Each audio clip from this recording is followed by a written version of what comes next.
ಚಳಿಗಾಲ ಬಂತು ಅಂದ್ರೆ ಮೈಕೈ ಎಲ್ಲ ತುರ್ಕೆ ಆಗುತ್ತೆ. ಕೆಲವು ಸಲ ಅಲರ್ಜಿಯಿಂದನೂ ಕೂಡ ಅಷ್ಟೇ ಮೈಕೈ ಎಲ್ಲ ಕೆರೆತ ಬರುತ್ತೆ.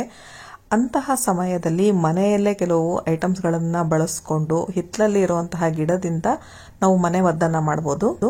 Welcome to Shilpa veg recipes channel. ನನ್ನ ಚಾನಲ್ನ ಲೈಕ್ ಮಾಡಿ, ಶೇರ್ ಮಾಡಿ ಹಾಗೂ ಸಬ್ಸ್ಕ್ರೈಬ್ ಮಾಡಿ. ಇದಕ್ಕೆ ಮೊದಲು ಬೇಕಾಗಿರುವಂತದ್ದು ದೊಡ್ಡಪತ್ರೆ ಸೊಪ್ಪು ಅಥವಾ ಇದನ್ನ ಸಾಂಬ್ರಾಣಿ ಸೊಪ್ಪು ಅಂತ ಕೂಡ ಕರೀತಾರೆ. ಇದನ್ನ ಯಾವುದೇ ಕೆಮಿಕಲ್ ಇಲ್ಲದೆ ಮನೆಯಲ್ಲೇ ಬೆಳೆಸಿರುವಂತದ್ದು. ಇದರ ಒಂದು ಕಡ್ಡಿನ ಹಾಕಿದ್ರೆ ಸಾಕು, ಪಾಟ್ ತುಂಬಾ ಹರಡ್ಕೊಂಡು ಚೆನ್ನಾಗಿ ಬೆಳೆಯುತ್ತೆ. ಈಗ ಈ ಸೊಪ್ಪಿನ ಎಲೆಗಳನ್ನೆಲ್ಲ ತೆಗೆದು ಇಟ್ಕೊಂಡಿದ್ದೀನಿ. ಈಗ ನೀರಿಗೆ ಸ್ವಲ್ಪ ಉಪ್ಪು ಹಾಕಿ ಈ ಎಲೆಗಳನ್ನೆಲ್ಲ ಹಾಕ್ತಾ ಇದ್ದೀನಿ. ಉಪ್ಪು ನೀರಲ್ಲಿ 10 ನಿಮಿಷ ಇದನ್ನ ಚೆನ್ನಾಗಿ ನೆನೆಸಿ ಇಡಬೇಕು. ಒಂದು 10 ನಿಮಿಷ ಇಟ್ಟರೆ ಸಾಕು, ಏನು ಜಾಸ್ತಿ ಹೊತ್ತೆಲ್ಲ ಏನು ಇಡಬೇಕು ಅಂತಿಲ್ಲ. ಈಗ 10 ನಿಮಿಷ ಆಗಿದೆ. ಈಗ ಎಲೆಗಳನ್ನೆಲ್ಲ ತೆಗೆದು ಬೇರೆ ತಟ್ಟೆಗೆ ಹಾಕೊಳ್ತಾ ಇದ್ದೀನಿ. ಈ ಎಲೆಗಳನ್ನ ಬಳಸ್ಕೊಂಡು ತಂಬಳಿ ಕೂಡ ಮಾಡ್ಕೊಳ್ಬಹುದು, ಪಲಾವ್ ಮಾಡಬಹುದು, ಸುಮಾರಷ್ಟು ರೆಸಿಪಿಗಳನ್ನ ಮಾಡಬಹುದು. ಈಗ ಈ ಎಲೆಯಲ್ಲಿ ಒಂದು 4 ರಿಂದ 5 ಎಲೆನ ತಗೊಂಡು ಈ ತರ ಜಜ್ಕೊಳ್ತಾ ಇದ್ದೀನಿ. ಮಿಕ್ಸಿಗೆಲ್ಲ ಹಾಕಬಾರ್ದು, ಈ ತರ ಕಲ್ಲಲ್ಲೇ ಜಜ್ಕೊಂಡು ಮಾಡ್ಕೋಬೇಕು. ಈಗ ಒಂದೇ ಒಂದು ಎಸಳು ಬೆಳ್ಳುಳ್ಳಿನ ತಗೊಂಡಿದ್ದೀನಿ. ಜಾಸ್ತಿ ತಗೋಬಿಡಿ, ಸ್ಕಿನ್ ಸುಟ್ಟೋಗುತ್ತೆ. ಹಾಗಾಗಿ ಒಂದೇ ಎಸಳು ಬೆಳ್ಳುಳ್ಳಿ ತಗೊಂಡಿದ್ದೀನಿ. ಈಗ ಇದ್ರ ರಸನ ನಾವು ಹಿಂಡ್ಕೊಳ್ಬೇಕು. ನಿಮಗೇನಾದ್ರೂ ಜಾಸ್ತಿ ಇನ್ಫೆಕ್ಷನ್ ಆಗಿದೆ ಅಂದ್ರೆ ಒಂದು 10 ರಿಂದ 15 ಎಲೆಗಳನ್ನ ತಗೊಳ್ಬಹುದು. ಒಂದು 2 ಎಸಳು ಬೆಳ್ಳುಳ್ಳಿ ತಗೊಬಹುದು.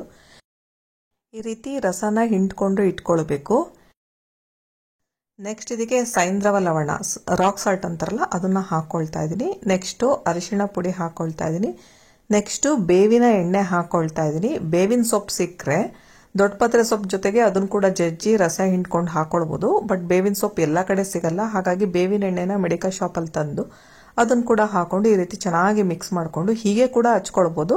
ಅಥವಾ ಇದನ್ನ ಸ್ವಲ್ಪ ಬಿಸಿ ಮಾಡಿಬಿಟ್ಟು ತಣ್ಣಗಾದ್ಮೇಲೆ ನಂತರ ಕೂಡ ಹಚ್ಕೊಳ್ಬಹುದು. ಇದು ಬೇಗನೆ ನಿಮಗೆ ಏನಾದ್ರು ತುರ್ಕೆ ಆ ಥರ ಎಲ್ಲ ಇತ್ತು ಅನ್ನೋದಾದ್ರೆ ಹಾಗೆ ಕಡಿಮೆ ಆಗುತ್ತೆ. ನಿಮಗೇನು ಮಾಡ್ಕೊಳಕ್ಕಾಗ್ಲಿಲ್ಲ ಅಂದ್ರೆ ಬರೀ ದೊಡ್ಡಪತ್ರೆ ಸೊಪ್ಪಿನ ರಸ ಕೂಡ ಹಚ್ಕೊಂಡ್ರು ಆದಷ್ಟು ಬೇಗ ತುರ್ಕೆ ಕಡಿಮೆ ಆಗುತ್ತೆ.